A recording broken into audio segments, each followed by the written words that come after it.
Welcome back to a brand new Raw review, and the show kicked off with Roman Reigns' car pulling up. He gets out all mad and stuff, he grabs his championship as Adam Pearce is trying to slow him down to try to talk to him. Eventually, he slows Roman down enough to get Roman's attention, and he says Jacob Fatu is not here yet. And that gets Roman all upset because Roman wanted to get this contract signing done immediately.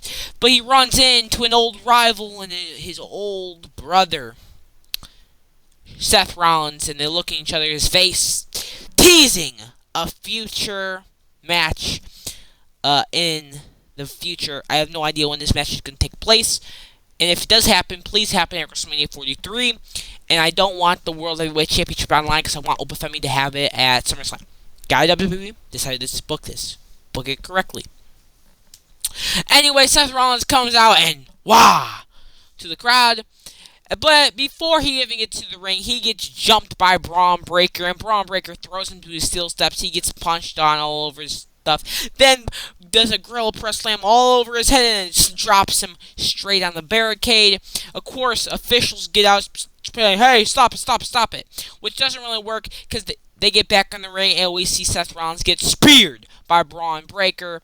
Braun Breaker then goes all the way back up to the ramp, and we had a very impactful start of Monday Night Raw to begin with. Very, very impactful. It was very impactful. We saw a bunch of other stuff happen too. Roman shows up. He gets told that Jacob Fatu's in there, runs into Seth Rollins, and Seth Rollins gets jumped. All crazy stuff. But then we see some Judgment Day drama where Liv asks Roxanne why she had to learn about Finn coming into the clubhouse through Netflix and not from her. Roxy said she doesn't know why she didn't tell Liv and why Finn Balor was in the clubhouse to begin with, but tells Liv she is loyal to the Judgment Day. Liv knows that Roxanne is loyal to the Judgment Day because her and Raquel are the future of the women's tag team division. Then we see Finn Balor come out and have a match against JD McDonough, where these two are locked up at first, and we see Finn Balor lock in a nice technical move hold on JD McDonough. Then we see JD McDonough's face get kicked in by Finn Balor. Then, as Finn Balor was running the ropes, his leg gets caught by Dominic Mysterio, causing Finn Balor to get distracted and getting hit in the back of the head by JD McDonough, sending him to the outside. Clearly. Then, all of a sudden, before commercial break, we see Roxanne walk her way down to the ring. Then, after commercial break, we see Liv and Roxanne walk her way... No, Liv and Raquel walk their way down to the ring for some reason. But we did see Jay McDonough get hit with a nasty elbow to the throat. Then a big stomp to the chest. And a nice big sling blade to cap it off. Then, as Finn Balor is in the corner ready to do his shotgun dropkick, Dominic gets on the apron. This allowed Dominic to get hit straight in the face, but this allowed JD McDonough to roll up Finn Balor for a 1-2-ooh. Then a chopping battle from these two men. Then as Finn ran the ropes, we saw JD McDonough reverse a clothesline into a Spanish fly for the 1-2-ooh. Then we see JD McDonough on the ground laying. Finn Balor climbs the ropes as one of the Judgment Day girls distracting the referee. We see Dom gets on the top rope, or gets on the apron, grabs the top rope, pulls it back, and lets Finn Balor fall and hurt his cojones. Then we see the referee see that Dominic committed a crime in the match and said, "You're out of here." And this, of course, got the heels upset and mad and all that stuff. But then, as JD McDonough climbed the top rope, hit his moonsault, he got knees straight to the stomach. And this allowed JD McDonough to get rolled up for the 1-2-ooh. Then, all of a sudden, Liv Morgan gets on the apron. She's talking to the referee to distract Finn Balor. Then we see Liv throw a hammer to Roxanne.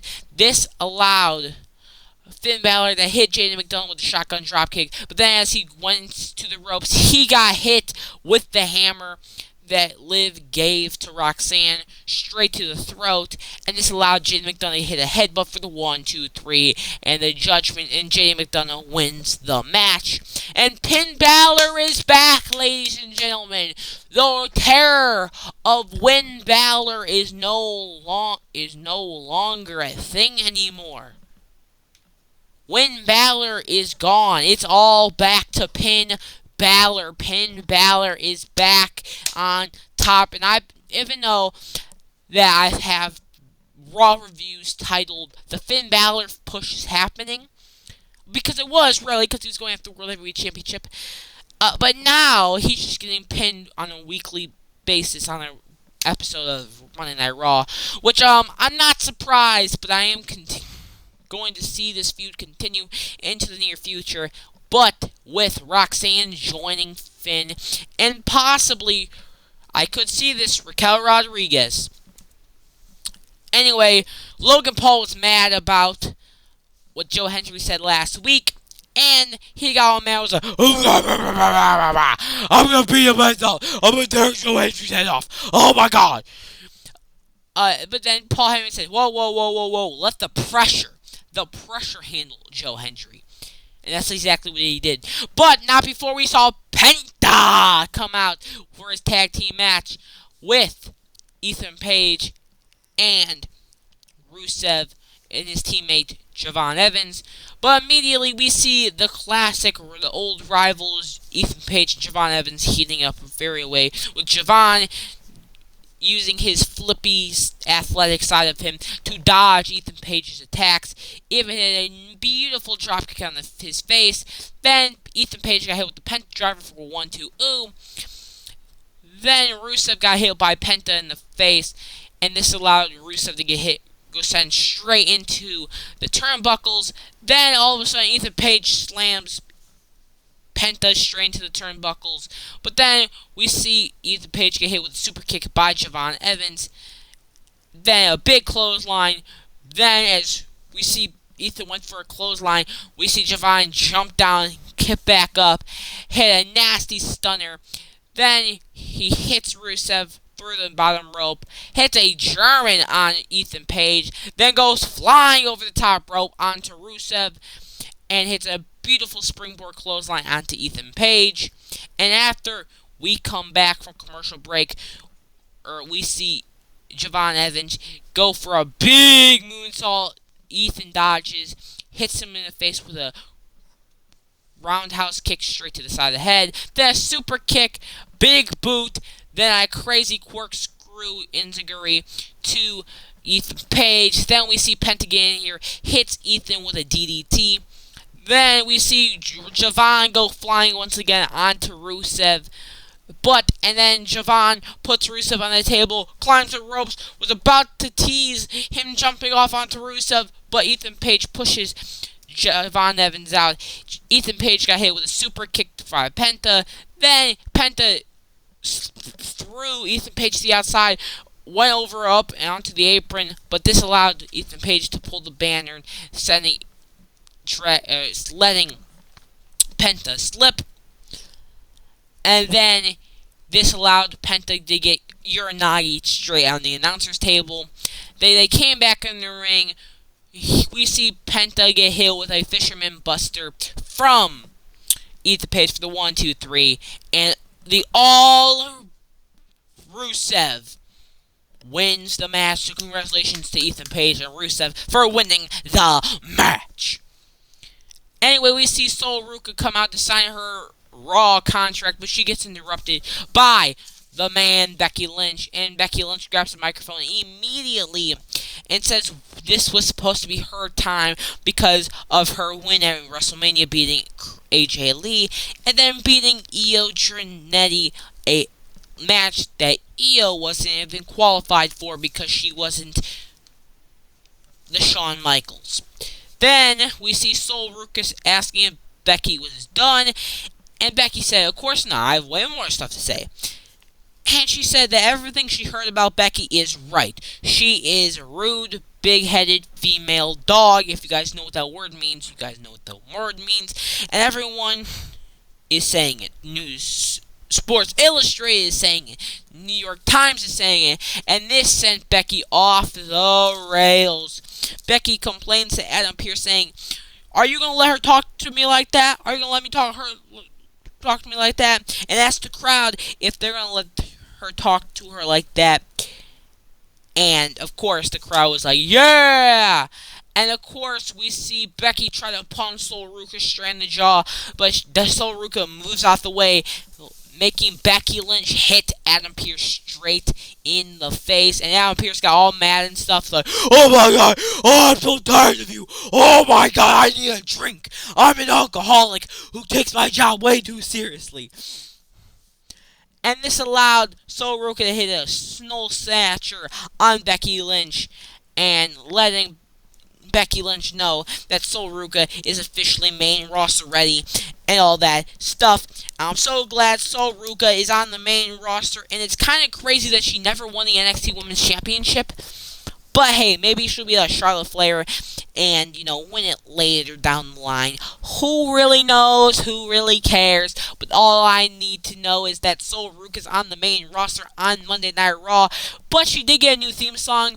I haven't really heard it because, the crowd kind of interfered, they're cheering and stuff. So I want to hear what this song actually sounds like when they put it on their YouTube channel, WWE Music's YouTube channel. So, yeah, but hey, who cares? A theme song's a theme song, unless it's really, really bad, where it's like you can't tell who's coming out, like the New Day's theme song. Like, I kept getting the New Day and the Judgment Day's theme song confused for the longest time after they sounded so similar. But hey, I won't have to worry about that anymore because the New Day are no longer a part of WWE. So, it's whatever. Anyway, we saw Joe Hendry come out, and then Logan Paul interrupts Joe Hendry's concert where he say, Paul, if I am Logan Paul," where Logan Paul says, "TKO can't fire me, I make too much money." And, of course, this distraction from Logan Paul allows Austin Theory to jump Joe Hendry immediately and hits him a couple punches straight to the jaw and slamming him down to the mat. But, of course, this does not faze Joe Hendry, and Joe Hendry hits a couple of European uppercuts and some punches and, clotheslines to Austin Theory. Then we see Austin Theory get thrown by a fallaway slam, and as Joe Hendry did his kip up, turn, and smile thing to the camera, Logan Paul hits Austin Theory in the back, or Joe Hendry in the back of the head, landing punches on him. Then Joe Hendry fights back on Logan Paul, hitting punches on him, setting him in the corner until Austin Theory gets involved, where the Vision double teams Joe Hendry, hitting him on the ground. But then, of course, the Street Profits take out Austin Theory and Logan Paul, hitting a nasty enziguri on Austin Theory's face, and a beautiful twisting umbrella type thing to Austin Theory. Then, as Montez Ford climbed the top rope, going for the fall from glory or whatever from the heavens. He was trying for a hit from the heavens. Braun Breaker came out, tossed Montez like it was nobody's business, and hit a crazy clothesline on Dawkins, and hit a nasty German on Dawkins as well. But as he was going for a spear on Angelo Dawkins, we see Seth Rollins pull Braun Breaker from out of the ring, hits him with a couple of punches to the gut, then throws him into the steel steps, throws him back in the ring. Austin Theory gets hit with a punch straight from Seth Rollins. Then Seth Rollins hits a beautiful clothesline, went for the getting ready for the stomp, but then all of a sudden Montez runs as fast as he possibly can, jumps over Seth Rollins, over the LED ring post, onto Angelo Dawkins, Austin Theory, Joe Hendry, and Logan Paul. This allowed Braun Breaker to take advantage and hit a spear on Seth Rollins, finishing him off with another spear of the night.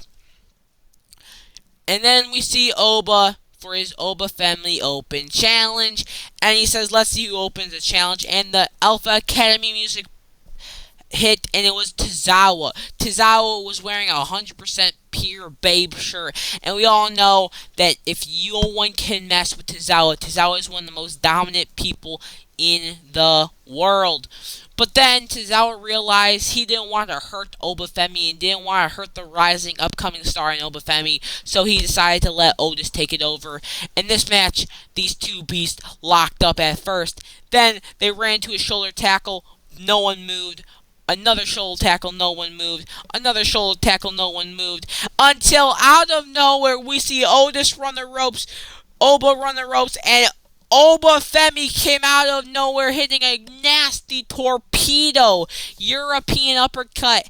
And it looked like Obafemi just used his body as a missile, torpedo missile, in underwater on Otis. It was crazy. Then he picked Otis up and above his head, throwing him across the ring. Then went for the fall from grace, but then realized he can't get this man up on his shoulders. Kicked Otis right in the leg. Used the ropes to power up Otis, and somehow, someway, the power of Obafemi allowed Otis to get hit with the fall from grace, sit out style for the 1, 2, 3, and Obafemi beats Otis in his open challenge. And this match was low key better than their first match. Remember their first match in NXT when Oba was North American Champion and Otis had a match for the NXT North American Championship? Remember that? Obafemi versus Otis. NXT. If you don't remember it, go watch it. It's a pretty solid match. And I think this match was kind of better. Like, Oba, I didn't even think Oba could use his body like that. He literally, imagine if that was Javon Evans and Obafemi used his body like that and just torpedoed his body to hit Javon Evans with the uppercut like that. Javon Evans would die. Then we see Seth Rollins get yelled at by Montez, saying, "You're part of the theory. Your participation in the Vision really messed your reputation up around here."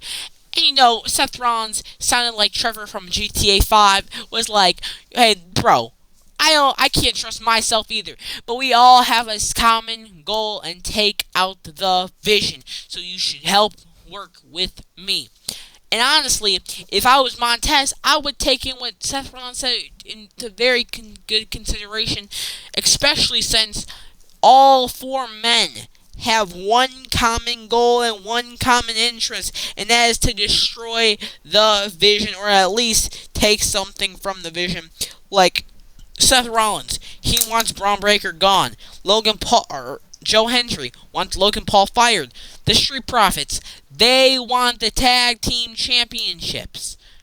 Simple as that. They can all have a piece of the Vision. Seth can have Braun Breaker. The Street Profits can have the tag team titles. And Logan Paul can be focused on Joe Hendry. Anyway, we saw Asuka missed. It's fine. Anyway, we saw the Los Americanos versus original El Grande Americano, Julio and Bruto Americanos take off in a tag team match where we see El Grande Americano send El Grande Americano outside of the ring. Then we see Bravo miss a diving headbutt from the top rope he gets sent up straight in the air by, I think it was Julio, I believe it was. But then we see Bravo hit Julio with a super kick, but this doesn't stop Julio from sending Bravo across the ring. Then Grande Americano hits original El Grande Americano outside the ring. Then we see El Grande Americano action where they start punching each other in the middle of the ring. But then all of a sudden, we see original El Grande Americano throw Rayo Americano over his shoulder.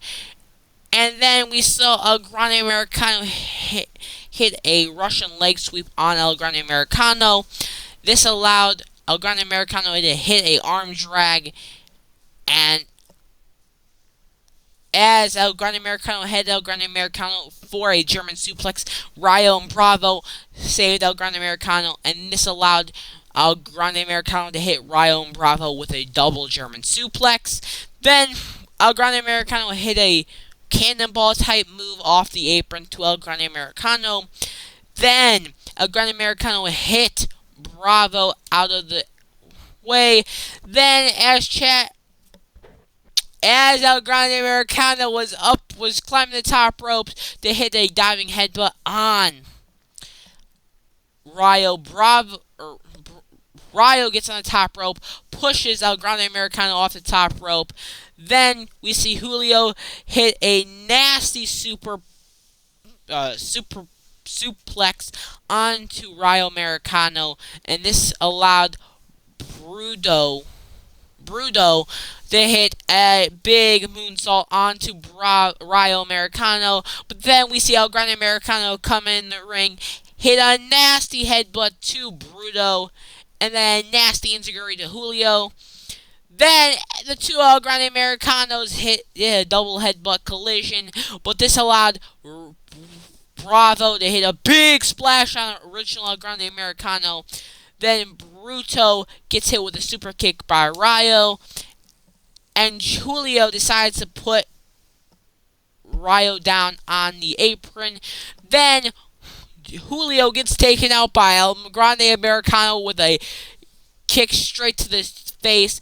Then, as we see El Grande Americano take Rayo, Bravo in the corner, and a hit, and that allowed Bravo to accidentally hit El Grande Americano, sending him down to the apron, and allowing El Grande Americano to hit a nasty Chaos Theory for a big. Then we see El Grande Americano climb the top rope. El Grande Americano try to stop El Grande Americano, but Julio and Bruto decided to take El Grande Americano and pick him up and slam him to the barricade. This allowed El Grande Americano to hit a big diving headbutt to Bravo for the 1, 2, 3. Thank God that's over. This allowed Bruto, Julio, and El Grande Americano to win the match. Thank God this match was over. Holy, I don't know how many times I can say El Grande Americano. God. Oh, their match is going to be so good, though, in Mexico. Then we see the OTC arrives. Then Jake Fatu arrives, and Roman Reigns grabs the microphone and says that he was watching Jake Fatu on the sidelines, and he was grinding for 12 years, and Roman's been in the company over 12 years.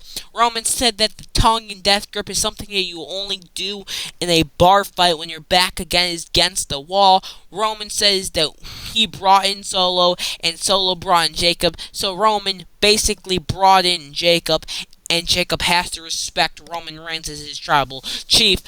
And then Jacob hit a nasty promo saying Jacob says that his back is against the wall. That's why he used the death grip. And then Jacob says that he is going to squeeze all the money he can get from this title, like this company has been doing for years for the family, and doesn't want to be the same place he was before he was in WWE.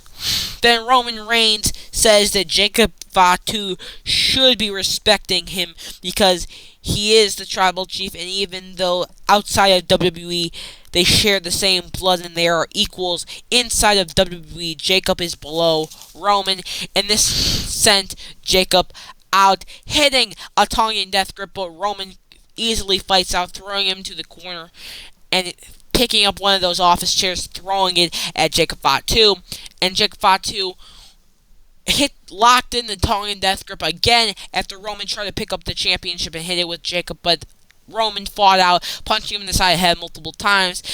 Then Jacob hit the Tongan death grip again, but again, Roman Reigns broke out of it, went for a Superman punch, then he gets hit with a tongue death grip again. This time Jacob puts him in the corner even harder. Roman grabbing Adam Pearce, trying to pull Adam Pearce to help to break off the tongue and death grip. But this just takes this. Then Jacob Fatu takes Roman Reigns, slams him through his table, and the table did not break. The table must posed, and the table gets flipped on top of Roman Reigns after Jacob Fatu goes even more crazier. He takes the contract, slams it on the ground. He takes the championship, throws it on Roman, and the match is officially set for Backlash this Saturday in May 9th. So, yeah, this was a crazy segment. And I think Roman is going to win without interference because the Usos haven't been involved with any of the battles between Roman and Jacob in this build-up. So I'm glad that they're probably not going to be in the match at Backlash. I hope not. And I hope somehow Roman somehow figures a way to win clean without the Usos' help or anything like that.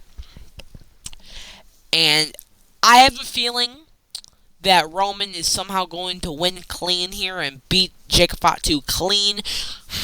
And even after Jacob Fatu puts the death grip in, I think Roman's going to figure out a way to do it because, this episode, Roman fought out of the death grip multiple times until the end there, when he was basically sweating and all that stuff. But again, I'm just going to say it, Roman, stop wearing these hoodies to these shows because you're going to be sweaty in these hoodies. Like, start wearing something that's more comfortable to wear in these without. Just wear a t-shirt. Wear a t-shirt and shorts. Like, for real. You'll be way more comfortable than whatever you're wearing now. It's summertime, bro. Put on shorts. It's whatever, though. But what do you guys think of this episode of Friday or Monday Night Raw? Down in the comments below.